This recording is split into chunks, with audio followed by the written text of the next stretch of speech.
সকালটা যদি সকালের মতো না হয় তাহলে কি হয় বলো। আজকে সকালবেলা ঘুম থেকে উঠে জল ঠল খেয়ে মিশনে নেমে পড়েছি।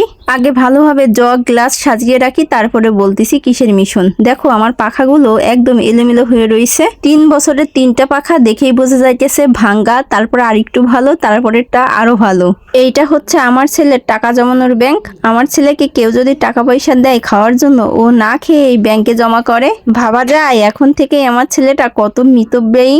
আসলে কি ছোটদের না ছোটবেলার থেকেই সঞ্চয় করার মনোভাব তৈরি করা উচিত। আমার ছেলেকে আমি সেইভাবেই তৈরি করার চেষ্টা করতেছি, কারণ আমাদের সময়ে কেউ আমাদের কোনো কিছু বলে দেয়নি। আমাদের যেটা মন চাইতো সেটাই করতাম। মা যদি কখনো 10 টাকা দিত, দোকানে যেয়ে 12 টাকা খেয়ে আসতাম। আমার ছেলেটা তো একদমই উল্টো।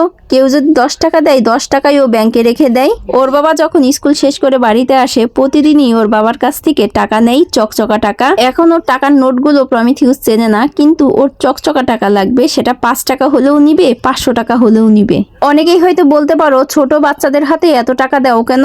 টাকা দিলে তো বাচ্চারা নষ্ট হয়ে যাবে। একদমই না। টাকা বাচ্চাদের দিবা, আর তুমি এইটা খেয়াল রাখবা যে টাকাটা বাচ্চারা কোন পারপাস খরচ করতেছে বা কিভাবে এই টাকার ব্যবহার করতেছে, তাহলেই হয়ে যাবে। আমার বাচ্চা টাকা পেলে ব্যাংকে রাখে, এর জন্যই আমি ওকে টাকা দেই। সকালের খাবার নিয়ে ঘরে চলে আসলাম। প্রচন্ড খিদা লেগে গেছে। পেঁপে ভর্তা দিয়ে ভাত মাখিয়ে ঢেঁড়সের পাতুরি একটা একটা করে মুখে দিতে খুব ভাল লাগে আমার কাছে। সকালবেলা আমরা কখনো ভারী খাবার খাই না, খুব হালকা খাবার খাওয়া হয়। খাবার খাওয়া শেষ করে রান্নাঘরে চলে আসলাম। ছেলের জন্য কিছু একটা তৈরি করতে হবে। আমার ছেলেটা সব বিষয়ে ভালো, কিন্তু খাবার খেতে গেলে তার যে এত কষ্ট হয়।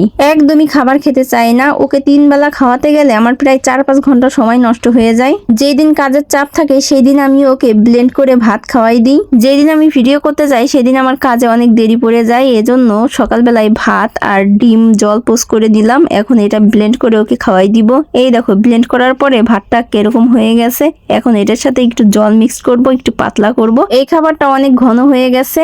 পাতলা না করলে প্রমিথিউস ভালো মতো খেতে পারবে না। চলে এসেছে ওকে খাওয়ানোর জন্য।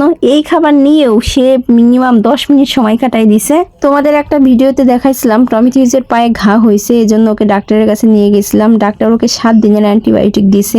6 ঘন্টা পর পর ওকে অ্যান্টিবায়োটিক ওষুধ খাওয়াইতে হইতেছে। এই যে সেই অ্যান্টিবায়োটিক ওষুধটা, এই ওষুধটা এত পরিমাণে তিতা, প্রমিথিউস তো একদমই খেতে চায় না। আমি একটু টেস্ট করে দেখেছিলাম, অনেক তিতা। অনেক কষ্ট করে নাক মুখ বুঝে ছেলেটা আমার ওষুধ খেয়ে নিল। এখন হালকা হালকা বৃষ্টি পড়তেছে বাইরে। ও ছাতি নিয়ে বের হলো, বলতেছে দিদাদের ঘরে যাব। বৃষ্টির মধ্যে আমার কথা না শুনেই চলে গেল দিদাদের ঘরে। আমি যখন ওর জন্য খাবার তৈরি করতেছিলাম, ও বিছনায় বসা ছিল। দেখো কি করছে, চারপাশে ছড়াইয়া। কিছুক্ষণ আগেই কিন্তু আমি বিছনা সবকিছু গুছাইছিলাম। চলো তোমাদের একটা জিনিস দেখাই। আমার হাতে যেটা দেখতে পাচ্তেছো, এটা কিন্তু চাকের মধু, একদম পিওর। আর এটা হচ্ছে কেনা মধু। কালারটা দেখেছো? কালার আর গন্ধেই কিন্তু পার্থক্যটা বোঝা যায়। অবশেষে একটু বসলাম। তোমরা ভালো থেকো, সুস্থ থেকো, টাটা।